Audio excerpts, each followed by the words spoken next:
Welcome back to the Frenchie Chronicles. It was a dark, windy night, perfect for Halloween. Inside our house, it smelled like toffee apples and dog treats. I was just putting the finishing touches on our last pumpkin. "All right, team," I announced.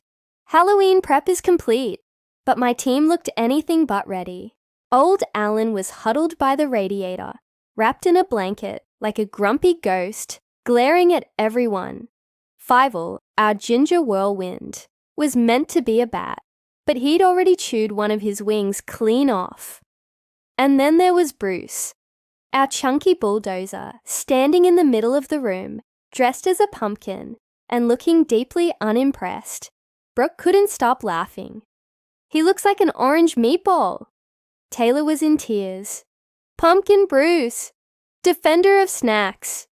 Bruce just snorted, wiggled his stubby legs, and the costume made a squeak that sent the girls into hysterics. "All right, troops," I said, trying to regain control. "Let's get one group photo before the trick-or-treaters arrive." And that's when the lights flickered. A cold breeze swept through the house, blowing out a candle. Alan's ears perked up. Fival froze mid-chew. Bruce let out a low growl, like he'd heard something only a dog could. Then we heard it, a slow, heavy creak from upstairs. Brooke looked at me. "Mum, was that you?" I shook my head. "No, love. Maybe a window," Taylor whispered. "Or a ghost." Suddenly the power went out, plunging us into darkness. The only light came from the glowing pumpkins. Then, a loud thump from above. Fival bolted under the table.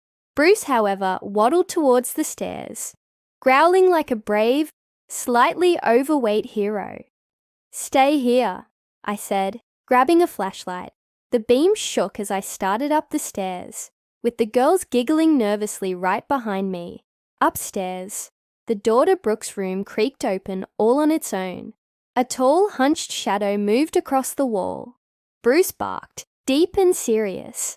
Fival peeked out from behind him, his one wing flapping nervously. Even Alan had followed, muttering grumpy growls from the halfway point on the stairs. "Who's there?"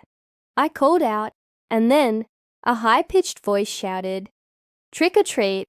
The door swung open to reveal 3 local kids in masks, laughing their heads off.